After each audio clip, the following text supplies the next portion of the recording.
Okay, வணக்கம் and welcome to another episode of number 38 podcast. Election வந்து நம்ம ஊர்ல கூடிய விரைவில் வர இருக்கிறதுன்றதுனால நாங்க வந்து வித்தியாசமா ரிவ்யூ பண்ண போறோம். Manifesto review. ஸோ 300 பக்கம் அறிக்கை விட்டுருக்காரு. 300ல இருந்து ஒரு 300 யார் பத்தி ஸ்டார்ட் பண்றோம்? நம்ம என்டிகே நாம் தமிழர் கட்சி, திரு சீமானோட திரு ஸ்ரீமான் அவர்களின் கட்சி மார்ச் 23ஆம் தேதி அறிக்கை விட்டுருக்காரு. சோ நம்ம அதுல வந்து ஃபர்ஸ்ட் ஒன்னு பார்க்க போறது வந்து தமிழ்நாட்டுல தலைநகர் வந்து 5 தலைநகரம். அந்த அறிக்கையில மொத்தம் 20 பாயிண்ட்ஸா கிட்டத்தட்ட. ஆமா, 20 முக்கியமான பாயிண்ட்ஸ் அவர் கொடுத்திருக்காரு. கிட்டத்தட்ட 50 பாயிண்ட் கிட்ட. பட் அதுல ஒரு முக்கியமான பாயிண்ட் பார்த்தா 20 பாயிண்ட். அதுல ஃபர்ஸ்ட் பாயிண்ட் வந்து தமிழ்நாட்டுல 5 தலைநகரம். ஒன்னு திருச்சி, ஒன்னு சென்னை, கன்னியாகுமரி, கோயம்புத்தூர், மதுரை. இப்ப சென்னை மட்டுமே டெவலப்மெண்ட்ஸ் பார்த்துட்டு இருக்கு. பிகாஸ் வந்து கவர்மெண்ட் அபிஷியல்ஸ்ல இருந்து எல்லா அட்மினிஸ்ட்ரேஷனும் இங்கேயே பாக்குறதுனால உனக்கு வந்து டெவலப்மெண்ட் சென்னையில ஆகுது. ஸோ வந்து அதை பிரிச்சு விட்டோம். ஐ மீன் அதை வந்து மற்ற இடத்துலயும் இப்போ திருச்சிலையோ இல்லை மற்ற இடத்துலயும் பிரிச்சு கொடுக்கும்போது அந்த இடத்துலயும் டெவலப்மெண்ட்ஸ் அதிகமாகும் அப்படின்ற ஒரு ஐடியால அவர். ஸோ அதாவது அட்மினிஸ்ட்ரேஷன் கேபிட்டல் வந்து ஃபார் எக்ஸாம்பிள் திருச்சி இல்ல, சாரி, இது வந்து தொழில்நுட்ப சென்னை கேபிட்டல் சென்னை. அந்த மாதிரி கல்ச்சருக்கு வந்து மதுரை, கோயம்புத்தூருக்கு பிசினஸ், ட்ரேடு பிசினஸ் அந்த இது. கன்னியாகுமரிக்கு என்ன சொல்லியிருக்காரு? தமிழர் மெய்யியல் தலைநகரம். என்ன அர்த்தம் அதுக்கு? அதோட ரீசன் வந்து இந்த சுற்றுச்சூழல் கிளைமேட் சேஞ்சஸ் இருக்குல்ல, அதுல ஏதோ தமிழர்னு வந்துருது. எபிஸ்டோமோலாஜிக்கல் கேபிட்டலா அவரு அதுக்கு பேர் வச்சிருக்காரு. தமிழர் மெய்யியல் தலைநகரம்னு அவர் பேர் வச்சிருக்காரு. பட் அதோட இது வந்து மெயினா இதுதான், சுற்றுச்சூழல் பார்க்கறது, வெளிநாடு வாழ் தமிழர் நலத்துறை, சிந்தனை மற்றும் தத்துவ மையம். எபிஸ்டமாலஜினா it's a branch of philosophy focused on nature, origin and scope of knowledge. philosophy தான் இது, branch of philosophy. So Madurai வந்து கல்ச்சரல் அண்ட் ஹெரிடேஜ் சங்கம் அமைத்து தமிழ் வளர்க்கும் மதுரை. சோ அதாவது கமலஹாசன் மட்டும் போயிட்டாரு. கவர்மெண்ட் ஒர்க் பண்றாங்கல்ல, அட்மினிஸ்ட்ரேஷன், அது ஆபீசர்ஸ், இது எல்லாமே பிரிச்சுட்டு அங்க இருந்து ஒர்க் பண்ணுவாங்க எல்லாரும். ஓகே. சோ இதோட நன்மைகள் வந்து திருச்சியில, ஆமா மதுரையில கவர்மெண்ட் ஓவராலா சொல்றேன். ஓகே, எல்லாமே தான். இப்போ நீ இதுல திருச்சியில வந்து செக்ரட்டேரியட் இருக்கும், லெஜிஸ்லேட்டிவ் அசம்பிளி இருக்கும், கவர்மெண்ட் இதெல்லாம் அட்மினிஸ்ட்ரேஷன்லாம் வந்து நிறைய இருக்கும் அங்க. அது அங்கதான் அட்மின். இன்னைக்கு வந்து சென்னையில எல்லாமே இருக்குதா, இருக்கிற கவர்மெண்ட் அதாவது பொதுவா தமிழ்நாட்டுக்கு பொதுவா இருக்கிற அட்மினிஸ்ட்ரேஷன் எல்லாமே சென்னையில இருக்கு. ஆமா, ஓகே. அப்புறம் அந்தந்த ஊர்ல மாவட்ட இதுல கலெக்டர் ஆபீஸ்னு இருக்கும், டாக்ஸ் இருக்கும், சின்ன கோர்ட் இருக்கும், அதெல்லாம் இருக்கும். பட் இதெல்லாம் தமிழ்நாட்டுக்கு பொதுவா இருக்கிறது வந்து சென்னையில தான் இருக்கு. சோ இத வந்து அவங்க பிரிக்கிறாங்க. ஒரு ஊருக்கு ரொம்ப ப்ரெஷர் இருக்கக்கூடாது, ரொம்ப கான்சென்ட்ரேட்டடா இருக்கக்கூடாது அப்படின்றதுனால இதை வந்து கொஞ்சம் பிரிச்சு அவர் என்ன சொல்றாருன்னா, பல ஊர் ஃபார் எக்ஸாம்பிள் சவுத் ஆப்பிரிக்கா எடுத்துட்டோம்னா பிரெட்டோரியா, ஜோஹானஸ்பர்க், பிளாம்ஃபன்டைன், இந்த மாதிரி ஒரு 3 சிட்டியோ 4 சிட்டியோ கேபிட்டல். அந்த மாதிரி வந்து நம்ம வந்து இந்த ஸ்டேட்டுக்கு பண்ணலாம் அப்படின்றது. ஆமா, ஸ்டேட்டுக்கே 4 கேபிட்டல் 5 கேபிட்டல் வச்சோம்னா, இப்போ யூரோப்ல எல்லாம் நம்ம ஸ்பெயின்ல வந்து அட்மினிஸ்ட்ரேட்டிவ் கேபிட்டல் ஒன்று இருக்கும், இந்த கேபிட்டல் ஒன்று இருக்கும். ஸோ இப்போ திருச்சியில வந்து தலைமைச் செயலகம் போச்சுன்னா இப்போ முதல்வரோட அலுவலகம் அங்க போயிடும். மோஸ்ட்லி அவங்க இருப்பாங்க. ஸோ முதல்வர் அங்க இருக்காரும் போது ஸோ உனக்கு அங்க இருக்க டெவலப்மெண்ட் அதிகமாகும்.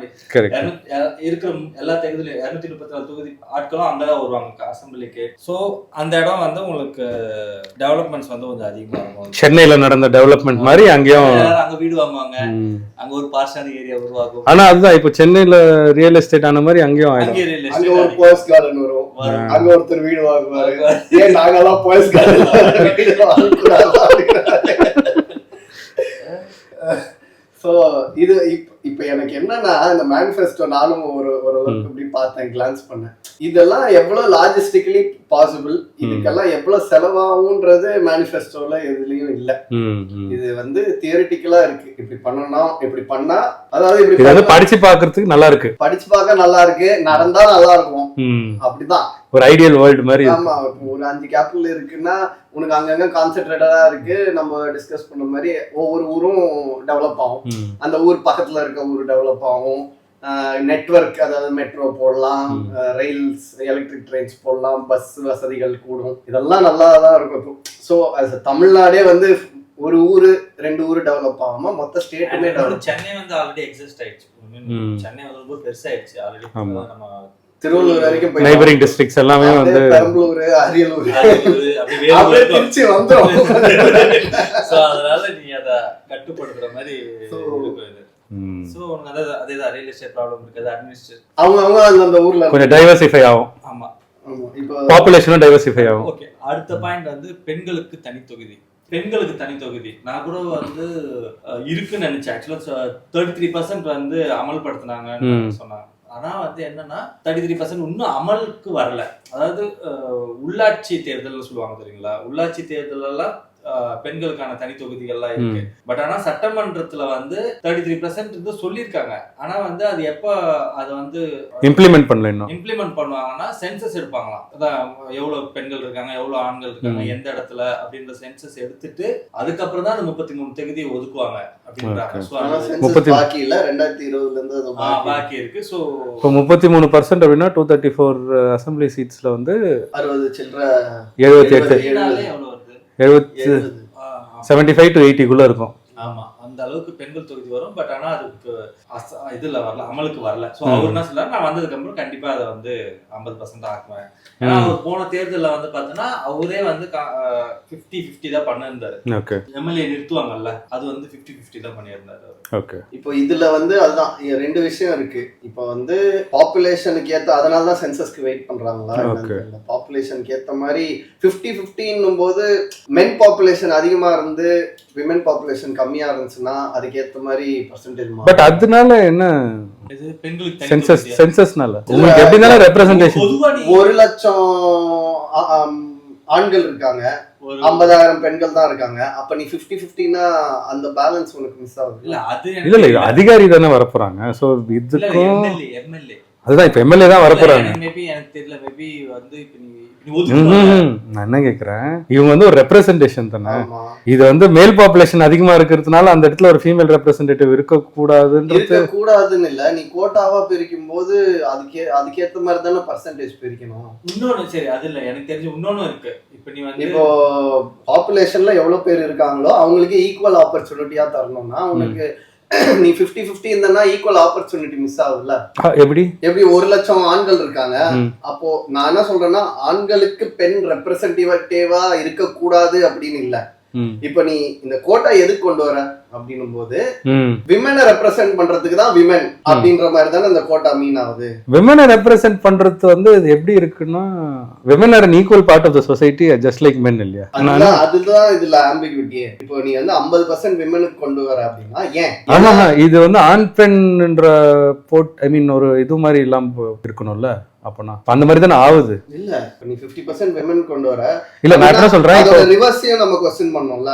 நான் என்ன சொல்றேன், இப்போ ரிசர்வ் கான்ஸ்டிட்யூன்சி ஒன்னு இருக்கு இப்போ SC/ST கான அப்படினா, because community irrespective of the gender அங்க வந்து ஒரு பிரச்சனை இருக்கும். someone from that community they will know ground லெவல்ல என்ன பிரச்சனை. சரி, அப்படியே வச்சுக்கலாம். ஒரு இடத்துல வந்து 1 லட்சம் SC/ST பீப்புள் இருக்காங்க, 50,000 வந்து அதர் பீப்புள் இருக்காங்கன்னு SC/ST இல்லாதவர்கள். இப்போ SC/ST-யோட ரெப்ரசன்டேஷன் பாப்புலேஷனை வச்சுதானே நீ எடுக்கணும். கரெக்டா? 1 லட்சம் SC/ST இருக்க இடத்துல நீ அவங்களுக்கு வந்து 10%ஓ 20%ஓ தான் ரெப்ரசன்டேஷன் கொடுத்தனா அது தப்பா தானே இருக்கு. அதுக்கு அந்த பாப்புலேஷனுக்கு ஏத்த மாதிரி தான் நீ ப்ரொபோர்ஷனேட்டா ரெப்ரசன்டேஷன் கொடுக்கணும். இப்போ அந்த கம்யூனிட்டியா ஒரு பிரச்சனை இருக்கு irrespective of the gender. இப்போ இங்க வந்து ஜெண்டர் வந்து they are already a part of the family. புரியுதா? men and women. என்னோட டவுட் என்ன அப்படின்னா, ஏன் சென்சஸ் எடுக்கறாங்கன்னு, இப்போ அங்க வந்து ஆண் ஓட்டு ஜாஸ்தியா இருந்தான்னா பெண் ஓட்டு ஜாஸ்தியா இருந்தான்னா ரெப்ரசன்டேஷன் யாரா ஒருத்தர் இருந்தா போதும். அப்போ வந்து நீ 50% கொடுக்க வேண்டிய அவசியமே இல்லல்ல, யாரா ஒருத்தர் இருந்தா. அது ஏன் அப்படின்னா பாலிடிக்ஸ் வந்து ஒரு மேல் டாமினேட்டட் இதுவா தான் இருக்கு. சோ அத பண்றதுக்காக தான் விமனை கொண்டு வராங்கன்றது தான் concept. I don't think it is to completely talk about women's issue. It is to involve women because they're also part of the society. இப்போ அவங்க வந்தாங்கன்னா இப்போ அந்த தொகுதியில பெண்களுக்கான பிரச்சனை மட்டும் தான் பேசணும்னு அவசியம் இல்லை. வந்து பொதுவா அவங்க தொகுதியில என்ன பிரச்சனை அப்படின்னு தான் பேசுவாங்க. சென்னையில மேயர் வந்து பெண் தொகுதி, அதனாலதான் இவங்கள பிரியா நிக்க வச்சது. ஆக்சுவலா சென்சஸ்னா இது எனக்கு தெரியல, எனக்கு தொகுதி வந்து மாறிட்டே இருக்கும்னு நினைக்கிறேன். இப்ப வந்து எலெக்ஷன் கமிஷன் தான் அனௌன்ஸ் பண்ணணும்னு நினைக்கிறேன் ஒவ்வொரு வாட்டி. இந்த அதாவது நீங்க சொன்ன மாதிரி இந்த இடத்துல வந்து தாழ்த்தப்பட்டவர்கள் அதிகமா இருக்காங்க, ஸோ அதனால வந்து இங்க வந்து தனி தொகுதி அப்படின்னு அறிவிப்பாங்களான்னு எனக்கு தெரியல. எனக்கு தெரிஞ்சு எலெக்ஷன் கமிஷன் வந்து அனௌன்ஸ் பண்ணும்போது சில தொகுதி எடுத்து இந்த இடத்துல தனி தொகுதி, அதுல வந்து யார் வேணாலும் அதிகமா இருக்கலாம், யார் வேணாலும் கம்மியா இருக்கலாம், பட் ரேண்டமா சூஸ் ஆகும்னு நினைக்கிறேன். ஒவ்வொரு வாட்டியும் ஒவ்வொரு இடம் மாறிட்டே இருக்கும் தான் நினைக்கிறேன் எது தனி தொகுதின்றது. அப்படியா? ஆமா, அப்படிதான் பண்ணாதானே உனக்கு கரெக்டா இருக்கும். நீ வந்து நீ ஃபிக்ஸ் பண்ணிட்டேன்னா அப்ப ஆட்டோமேட்டிக்கா அங்க எஸ்சி தான். இப்போ இன்கேஸ் இங்க தனி தொகுதி இருக்காங்க, இங்க 1,00,000 பேர் தாழ்த்தப்பட்டவர்கள் இருக்காங்க, அதர் கேஸ் கம்மியா இருக்காங்க, ஆனா இங்க நீ தனி தொகுதி அப்படி சொன்னா ஆப்வியஸா அவங்க தான் வின் பண்ணுவாங்க. அதுல வர ஒரு ஆள் தான் வின் பண்ண போறாங்க. ஆமா ஆமா. ஆப்போசிட் பார்ட்டிக்கு நீ ஆப்பர்ச்சுனிட்டி கொடுக்காம இருக்கல்ல. ஆமா.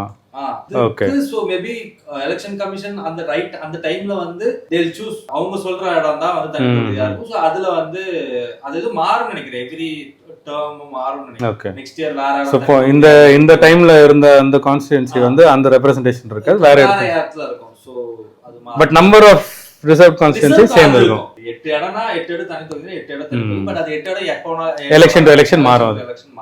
ஏன்னா அப்பதான் அந்த ஊர்ல இருக்கிற ஒரு ஆளுக்கு அந்த ஆப்பர்ச்சுனிட்டி கிடைக்கும்.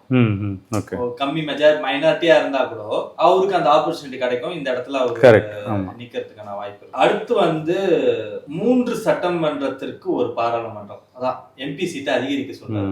ஏன்னா வந்து அவர் என்ன சொல்றாருன்னா, யூசுவல் வந்து அப்ப ஜனத்தொகை கம்மியா இருந்துச்சு, அதனால வந்து 500 சில்லறையா எம்பிஸ் கொடுத்தாங்க. இப்பதான் ஜனத்தொகை அதிகமாயிருச்சு இல்ல, சோ அதுக்கேத்த எம்பி இன்க்ரீஸ் பண்ணாதான் வந்து நம்ம ஒவ்வொரு அந்த மாவட்டத்தை சுத்தி இருக்கவங்க அவங்களோட பிரச்சனையை வந்து நாடாளுமன்றத்தை கொண்டு போக முடியும் அப்படின்னு அவர் சொல்றாரு. பாப்புலேஷன் இன்க்ரீஸ் ஆச்சு, பட் இது ஒண்ணு தானே, நம்பர் ஆஃப் கான்ஸ்டிட்யூவன்சிஸ் ஒன்னா தானே, அதை பிரிக்க சொல்றாரு. அதுதான் இன்னும் இது பெருசுபடுத்த சொல்றாரு, அதை பிரிக்க சொல்றாரு. இப்ப நீ இது சென்னையே வந்து எத்தனை, சென்னையில 3-4 எம்பி இருக்காங்கன்னு நினைக்கிறேன். சென்னைக்கு 4 எம்பி நினைக்கிறேன். சென்னைக்கே 4 எம்பி. ஆனா மற்ற நீ டீப் சவுத் பார்த்தனா பெரிய பெரிய இடத்துக்கு ஒரு எம்பி தான். சோ அப்பனா அவங்களால எல்லா இடத்தையும் கவர் பண்ணி அங்க ரெப்ரசன்ட் பண்ண முடியாது. சோ அதனால எம்பி அதிகரிங்க அப்படின்னு சொல்றாரு. But this is again central. ஆமா, இதுக்கு ஏதாவது இதுக்கு வந்து எப்படி பண்ண போறாருன்னு எப்படி பண்றதா இல்ல, அவரு இதுக்காக எடுத்துரைப்பார். இப்ப நீட்டை அழிப்போம் அந்த மாதிரி இது வந்து ஒண்ணு. அதுக்கப்புறம் வந்து அவர் வந்து இதுக்கு எதிர்க்கிறார் பிரசிடென்ட். ஆமா, எதுக்கு அவங்க அப்படின்னு கேக்குறாரு. ஜனாதிபதி வேண்டாம், மக்களால் தேர்ந்தெடுக்க மக்கள் ரெப்ரசன்டேட்டிவ் கிடையாது இந்த இன் டர்ம்ஸ் தட் அவர் எலெக்ட் பண்ணல, மேண்டேட்டால வரல அப்படின்றது. ஆமா, அது ஒண்ணு. ரெண்டாவது இன்னொன்னு சொல்றாரு, எலெக்ஷன்ல வின் பண்ணாதவங்க அமைச்சரா இருக்கவும் கூடாது. தகுதி எழுந்துட்டாங்க அவங்க, தோத்தா இல்ல. சில பேர் நின்னா தோத்துருன்னு பயந்து நிக்கவே மாட்டாங்க. பட் ஆனா ஃப்ரம் அதர் வே அவங்க அமைச்சராயிடுறாங்க. யார சொல்றாங்க உங்களுக்கு புரியும்னு நினைக்கிறேன். சோ அதனால வந்து அந்த ஒரு ஆப்ஷனும் வந்தா அதுக்கும் குரல். பட் இது எல்லாமே வந்து இதுல போய் மாத்தணுமே, கான்ஸ்டிடியூஷனல் சேஞ்சஸ்லாம் இதெல்லாம் வந்து. ஆமா, அதுதான் இதெல்லாம் வந்து ஒரு போராடும். இதெல்லாம் எங்களோட கொள்கையில இருக்கு, நாங்க எதிர்த்து கேட்போம். அதுக்கப்புறம் வந்து முக்கியமான ஒரு விஷயம் என்னன்னா, அனைத்து கட்சியுமே வந்து, அதாவது தமிழ்நாட்டுல இருக்க அனைத்து கட்சி, ஓவரால் இந்தியால இருக்க எல்லா ஸ்டேட்ல என்ன சொல்லுவாங்கன்னா, ஸ்டேட்டுக்கு தனி ரூல் எங்களுக்கு வேணும், and overall autonomy, state autonomy. இது மாதிரி இந்த நியூயார்க், எல்ஏ ஸ்டேட் லாஸ் தனியா. யுஎஸ்லயுமே வந்து ஒவ்வொரு ஸ்டேட்டுக்குமே தனி லாஸ் இருக்கு. இப்ப நம்மளுக்குமே அப்படி இருக்குல்ல சில விஷயம். இல்ல இப்போ வந்து இப்ப யுஎஸ்ல பாத்தீங்கன்னா ஒரு ஸ்டேட்ல புளோரிடான்னு நினைக்கிறேன், புளோரிடால வந்து நீ வந்து திடீர்னு ஒரு கடையில திருடிட்ட அப்படின்னா, நீ ஒரு புளோரிடாவோட சிட்டிசனா இருந்தனா உன்னை ஜெயில போட மாட்டாங்க. உன்னை ஹவுஸ் அரெஸ்டோ இல்ல வந்து நீ ரெகுலரா வந்து இப்ப நம்ம ஊர்ல எல்லாம் வந்து சைன் போட்டு போக சொல்லுவாங்களா, சோ நீ அந்த மாதிரி வந்துட்டு பேசிட்டு போனோம், அரெஸ்ட் பண்ண மாட்டாங்க. ஒரு வார்னிங் கொடுத்துட்டு பரோல் அந்த மாதிரி இருக்கும். இதுவே நீ வந்து அதர் ஸ்டேட்டா இருந்தன்னா உன்னை அவங்க அரெஸ்ட் பண்ணி வைப்பாங்க. ஓ, நீங்க சொல்றது லா அண்ட் ஆர்டர் முதற்கொண்டு ஸ்டேட் டு ஸ்டேட் மாறணும். லாஸ் ஏஞ்சலஸுக்குமே சோ இது நெவாடா போய் கல்யாணம் பண்ணிப்பாங்கல்ல, லாஸ் வேகஸ். ஆமா ஆமா, அந்த மாதிரிலாம் இருக்கு. அங்க வந்து அந்த ஒரு இது மேரேஜ் லாஸ் வேற, இங்க வேற, இன்னொன்னு டாக்ஸ் லாஸுமே வேற. ஆமா ஆமா. சோ இப்போ அந்த அளவுக்கு வந்து ஒரு ஸ்டேட்டுக்கு இவர் என்ன சொல்றாருன்னா, நீங்க முன்னாடி வந்து ஓரளவுக்கு இருந்தது. இப்போ வந்து என்னன்னா நீங்க வந்து கிட்டத்தட்ட 144 துறையில வந்து நீங்க எடுத்துக்கிட்டீங்க மெஜாரிட்டியா. எங்களுக்கு வந்து 40 கிட்ட தான் எங்களுக்கு வந்து அதிகாரம் கொடுத்துருக்கீங்க. கிட்டத்தட்ட 140 நாள்ல உங்களோட இன்வால்வ்மெண்ட் இருக்கு. சோ அப்ப நாங்க எப்படி தன்னாட்சியா இருக்கிறது? நாங்க எங்களுக்கான ஒரு ரூல், இப்ப டாக்ஸே வச்சுக்கேன், எங்க மக்களுக்கு இந்த விஷயத்துல டாக்ஸ் அதிகப்படுத்தலாம், இந்த விஷயத்துல கம்மிப்படுத்தலாம் அப்படின்ற உரிமை வந்து எங்களுக்கு இல்லாம இருக்கு. ஒரு எஜுகேஷனும் சரி, ஒரு மருத்துவமும் சரி, இல்ல நீதிமன்றத்துல இதுவும் சரி, எதுலயுமே எங்களுக்குன்னு ஒரு செப்பரேட் லா கிடையாது. ஏன்னா இங்க நம்மளோட லேண்ட்ஸ்கேப்புக்கு ஏத்த மாதிரி எனக்கு நீட்ஸ் இருக்கு, டைவர்சிட்டி அண்ட் நம்ம லேண்ட்ஸ்கேப் ஏத்த நான் அந்த நீடை நான் ஃபுல்ஃபில் பண்ணணும். ஆனா சிலது உங்ககிட்ட கண்ட்ரோல்ல இருக்கு, அது இருக்கு. சோ அதுக்கும் நாங்க வந்து ஆனா பட் இது வந்து டிஎம்கே ஸ்டார்டிங்ல இருந்து கேட்டுட்டு இருக்கு, எல்லாருமே கேக்குறது தான். டிஎம்கே ஸ்டார்டிங்ல இருந்து தமிழ் தேசியம், நீதி கட்சி, அதுக்கப்புறம் பார்த்தோன்னா ஸ்டேட் அட்டானமி வேணும் அப்படின்னு அது இன்னி வரைக்கும் அவங்க இருக்கு.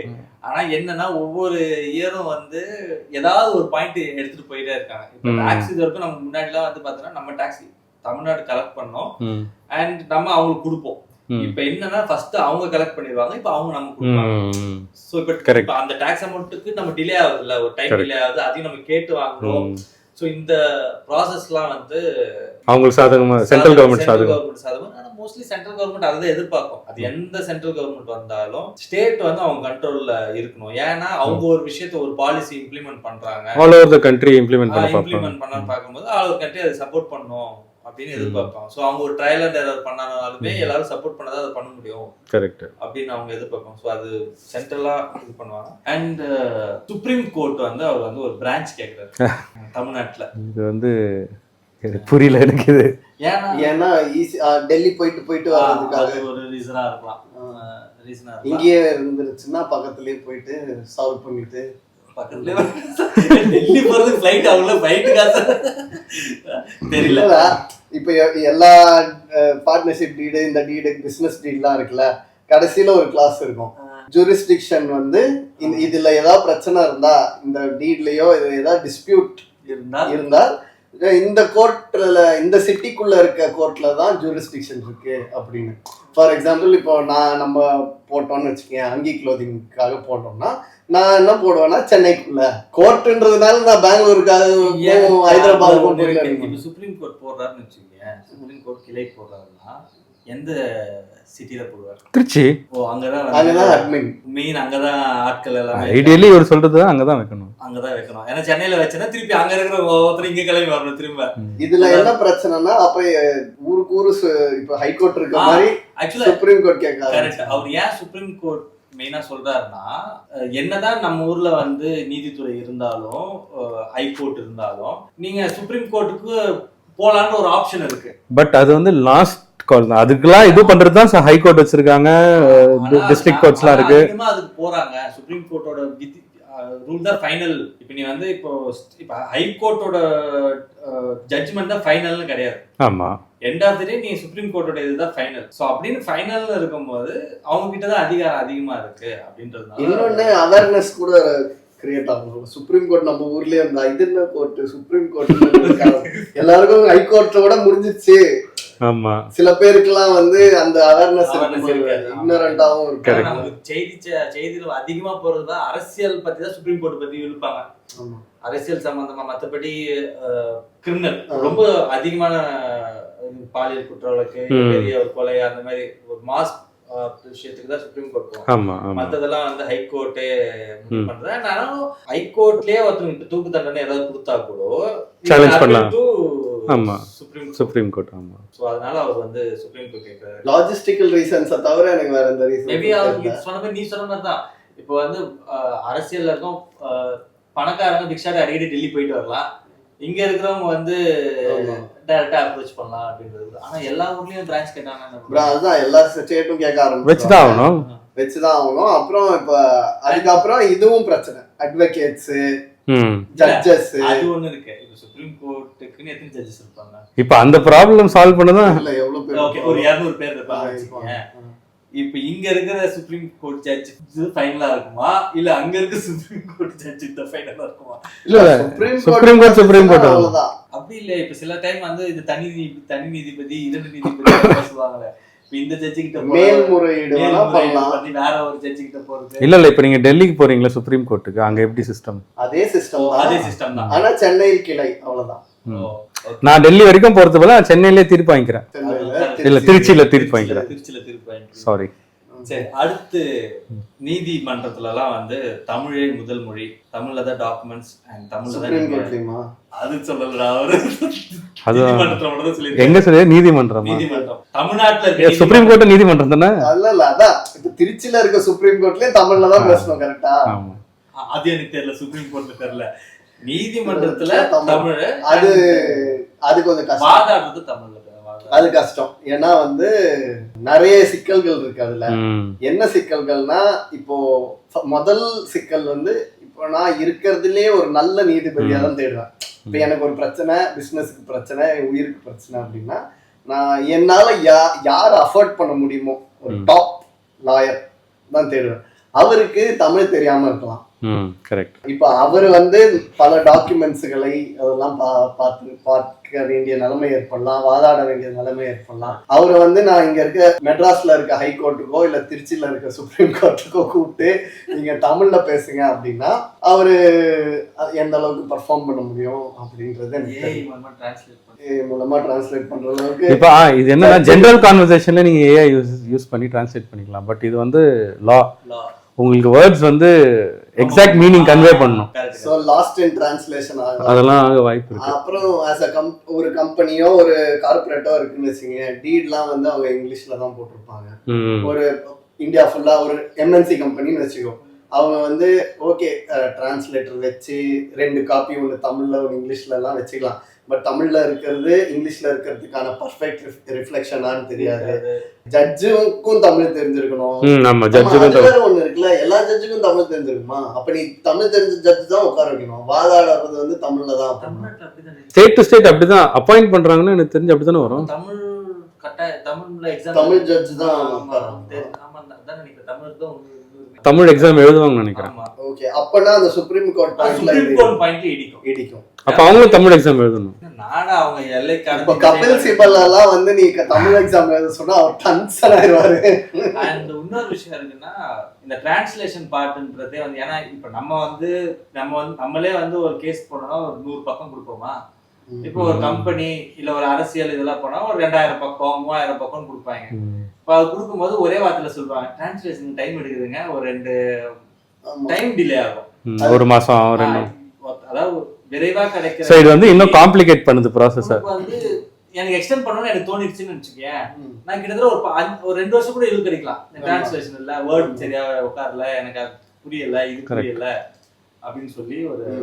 ஆமா, இன்னொன்னு அந்த கேஸ்ல இன்வால்வ் ஆயிருக்கிறவங்க, அந்த பெட்டிஷனரோ இன்னொன்னு சொல்லுவாங்க எதிர்த்தரப்பாளரோ, அவங்களும் தமிழ் தெரிஞ்சவங்களா இருக்கணும். இல்ல இப்போ நான் வந்து ஒரு ஹிந்திக்காரர் மேல கேஸ் போடுறேன் இல்ல வேற மொழிக்காரர் மேல கேஸ் போடுறேன்னா அவர் வந்து நீங்க சொல்றதே எனக்கு புரியல, அப்ப he has to hire cross எக்ஸாமினேஷன்லாம் பண்ணுவாங்கல்ல, ஃபிட்னஸ் கூப்பிட்டு. இல்ல அப்படி இருக்கும்போது அந்த லாங்குவேஜ்க்கு ஏத்த மாதிரி ஒரு டிரான்ஸ்லேட்டர் கூப்பிட்டு வருவாங்க. சே ஃபார் எக்ஸாம்பிள் அவங்க அந்த ஆமா நீங்க ஒருத்தர் நிப்பாட்டுறீங்க, அவங்களுக்கு தமிழ் தெரியல அப்படின்னும்போது they will have someone who knows their language. அப்படிதான் டிரான்ஸ்லேட் பண்ணி கேட்பாங்க அவங்க கிட்ட, தமிழ்ல கேட்டு இது பண்ணுவாங்க. ஆமா அதான். சோ இங்கிலீஷ் பத்தி ஏதாவது மென்ஷன் பண்ணிருக்காங்களா? இங்கிலீஷ் பத்தி மென்ஷன் பண்ணல, ஆனா இதுதான் நீதிமன்ற மொழி தமிழ் மொழி. கொஞ்சம் காம்ப்ளிகேட் ஆகும், process காம்ப்ளிகேட் ஆகும். பேசுறதுல கூட இங்க காம்ப்ளிகேட் ஆகாது. அந்த டாக்குமெண்ட் ரெடி பண்றதுல தான் வந்து நீ சொன்ன மாதிரி வேர்ட்ஸ் வந்து சரியா, இந்த வேர்ட்ஸும் அந்த வேர்ட்ஸும் வந்து உனக்கு சரியா அதுக்கான மீனிங் அதுக்கான இதெல்லாம் கரெக்டா இருக்குமான்றது தெரியாது. அந்த விஷயம். இன்னொரு பாயிண்ட் நீ சொன்ன மாதிரி, இன்கேஸ் நான் வந்து ஒரு நல்ல வக்கீல் வேற லாங்குவேஜ்ல இருந்து ஒருத்தரை கூட்டிட்டு வரேன்னா அவரால் அதை நமக்காக அதை சரியா பண்ண முடியாது. ஸோ நீ அதுக்கு வக்கீலுமே நீ ரெஸ்ட்ரிக்டட் ஆயிரும், கண்டிப்பா நீ தமிழ் ஆள் தான் நீ எடுக்கணுன்ற மாதிரி ஒரு ஃபோர்ஸ் ஒரு வகையில அப்படி இருக்கும். அப்படி அவர் கேட்கலாம், ஏன் தமிழ்நாட்டுல வக்கீலே இல்லையா, நல்ல வக்கீல் நீ சொல்ல முடியாது அப்படின்னு டெக்னீஷியன். இல்ல நல்ல வக்கீல் இல்லன்னா சொல்ல முடியாது. இப்போ ஐ அம் கம்ஃபர்டபிள் வித் ஒன்னு இருக்குல்ல, எனக்கு ஒருத்தர் மேல நம்பிக்கை வரும், அந்த அது தமிழ் வக்கீல் மேல தான் வரணும்னு அவசியம் கிடையாது. அது அடுத்த பாயிண்ட் வந்து ஓட் பண்றதுன்றது மேண்டேட்டரி. அதாவது நீ 60% தான் ஓட் போடுறாங்களா, 40% போட மாட்டாங்களா. அதனால ஓட்டுன்றது மேண்டேட்டரி, இது கட்டாயம். ஆமா, கட்டாயம்னா எந்த அளவுக்குன்னா ஃபர்ஸ்ட் என்ன பண்ணுவாங்கன்னா உனக்கு வந்து அது இல்லாம ஃபர்ஸ்ட் இல்ல உடம்பு இல்லைன்னா வீட்டுக்கு வந்து வாங்கிட்டு போவாங்களா ஓட்டா? அதான் சொல்றேன். இப்போ என்ன சொல்றாருன்னா நீ வந்து ஓட்டு மிஷின் கிடையாதான், நீ வாக்கு சீட் தான். வாக்கு சீட்ல அதோட பேரு, அவங்களோட போட்டோ, கட்சியோட ஆட்களா இருக்கும். கீழே நீ வந்து எந்த ஓட்டுக்கு போறியோ அவங்க குத்தணும் அண்ட் நீ சைன் பண்ணணும் நான் தான் இதுன்னு சொல்லிட்டு. இன்னொரு விஷயம் என்னன்னா நீ ஓட்டு போற இடத்துல உன்னோட நீ வாக்காளர் அட்டன் ஒண்ணு இருக்கும்ல, அதுக்கு முக்கியத்துவம் கிடையாது. நீ போய் ஓட்டு போட்டுட்டு நீ காட்டுற பேரு ஓட்டு போட்டுட்டேன்னு சொல்லிட்டு அதுதான் வந்து நீ ஓட்டு போட்டதுக்கான, நீ வாக்காளர்ன்றதுக்கான ஒரு ஓட்டு போட்டுட்டேங்கிறது காட்டணும்னா அதுக்கு ஒரு சீட்டு கொடுப்பாங்களா. அதாவது நீ போய் ஃபர்ஸ்ட் நீ ஓட்டு இன்கேஸ் நீ டிவிக்கே ஓட்டு போற, டிவிக்கே கொடுத்துட்டு உன் சைன் போடணும். எதர் உன் தம்பி இம்ப்ரெஷன் உன் சைன். சோ நீ வந்து ஓட்டு போட்டுட்ட, ஓகேவா? அப்போ உனக்கு ஒரு சீட் கொடுத்துருவாங்க, ஒரு சீட் அதுல போட்டுருவாங்க. ஓகே, அக்னாலஜ்மென்ட் ரெசிப்ட் மாதிரி உனக்கு தான் மை வைப்பாங்களா வேற இல்ல. அது பேரு சைன் போடணும். இப்போ இது என்னன்னா ஒரு சீட் வந்து பேலட்ல போட்டுருவாங்க, ஒரு சீட் பேலட்ல போட்டுருவாங்க. நீ ஓட்டு போட்டுட்டன்ற ஒரு சீட் உனக்கு வந்துரும். ஆனா யாருக்கு போட்டுன்னு தெரியல, அதை பத்தி தெளிவா சொல்லல. நீ அது காட்டக்கூடாதுல்ல, அது காட்டக்கூடாது. பட் அதை பத்தி சொல்லல. பட் அக்னாலஜ்மென்ட் ரெசிப்ட் மாதிரி குத்துறோம். சோ அந்த ரெசிப்ட்ன்றது இம்பார்ட்டன்ட். அந்த ரெசிப்ட் வச்சுதான் உனக்கு கவர்மெண்ட்ல உனக்கு வந்து இன்கேஸ் நீ சொத்து வரி கட்டுறியோ இல்ல ஏதாவது கன்செஷன் கொடுக்குறாங்கன்னா நீ ஓட்டு போட்டுருந்தா உனக்கு அந்த கன்செஷன் கொடுப்பாங்க. இது நல்ல விஷயம் தான். ஓகே, பட் இப்போ ஓட்டு போட முடியாதவங்க என்ன பண்ணுவாங்க? இப்போ ரெண்டு விஷயம் இருக்கு, இதுல நிறைய விஷயங்கள் இருக்கு. ஒண்ணு வந்து வயதானவர்கள், உடல்நிலை சரியில்லாதவர்கள், இவங்களுக்கு எப்படி நீ ஓட்டு போட ஹெல்ப் பண்ண போற அப்படின்றது. இன்னொன்னு வந்து இப்போ இந்த பேரு, போட்டோ, டேட் ஆஃப் பர்த், இதுல எல்லாத்துலயும் பிரச்சனை இருக்கு. இப்ப கூட ஏதோ ஒண்ணு எடுத்தாங்களே, அது என்னது, வீடு வீடா வந்து எடுத்துட்டு போனாங்க ஓட்டிங்காக. ஆமா, அதான் address change of address SIR அதெல்லாம் பண்ணாங்க. இப்ப இதெல்லாம் எதுவுமே தேவையில்ல. அவர் என்ன சொல்றாருன்னா நீ வா ஃபர்ஸ்ட் ஓட்டு சாவடிக்கு வா, அங்க இருக்குமா உன் பேரு இருந்துச்சா, நீ ஓட்டு போட்டே உனக்கு சீட்டு கொடுத்துட்டாங்க, அவ்வளவுதான். நீ ஓட்டு போட்ட, நீ தான் ஓட்டு போட்ட, அவ்வளவுதான். அந்த சீட்டை வச்சுட்டு நீ ஃபர்தரா உனக்கு கவர்மெண்ட்ல என்னென்ன கன்செஷன் கொடுக்குறாங்க அப்படின்றத இந்த சீட்டை வச்சுதான் உங்களுக்கு. அது நல்ல விஷயம் தான், எனக்கு பிடிச்சிருக்கு தான். இல்ல அதான் சொல்றேன், அதாவது கிடையாது, எலக்ட்ரானிக் கிடையாது. நிறைய பேரை வந்து வெளியே வந்து ஓட்டு போட வைக்க அதிகாரம் தராரு. பழையபடி எண்ணணும். பட் ஆனா நீ வந்து உன்னோட இஷ்டம் தானே, உனக்கு ஓட்டு போடுறது போடக்கூடாதுன்றது உன்னோட. இல்ல நான் என்ன சொல்றேன், இது பேலட்ல தான் போடணும் பதிலா பட்டன் நம்பிட்டு சீட் வாங்கி போயிடலாம். இல்ல எனக்கு வந்து ஃபர்ஸ்ட் பாயிண்டே இது. அதுல என்னன்னா அந்த கான்ஸ்பிரசி தியரி ஒண்ணு இருக்கு, எதுல அமுக்கினாலும் ஒரு கட்சி தான் உழுது, எந்த பட்டனா. கார்த்தி சிதம்பரம் அதை சொல்லியிருக்காரு, அது அப்படி கிடையாது. அந்த மிஷின் வந்து ஃபுல் ப்ரூஃப் தான். நான் வந்து காங்கிரஸ்காரன், நானே சொல்றேன் பிஜேபி அப்படி பண்ணல அப்படின்னு அவர் ஒரு இன்டர்வியூல, எல்லா இன்டர்வியூலயும் ஸ்பெசிபிக்கா அவர்கிட்ட இந்த கேள்வியே கேக்குறாங்க. அவரும் வந்து கிடையாதுங்க, அது முட்டாள்தனமான விஷயம், அப்படி யாரும் பண்ணல.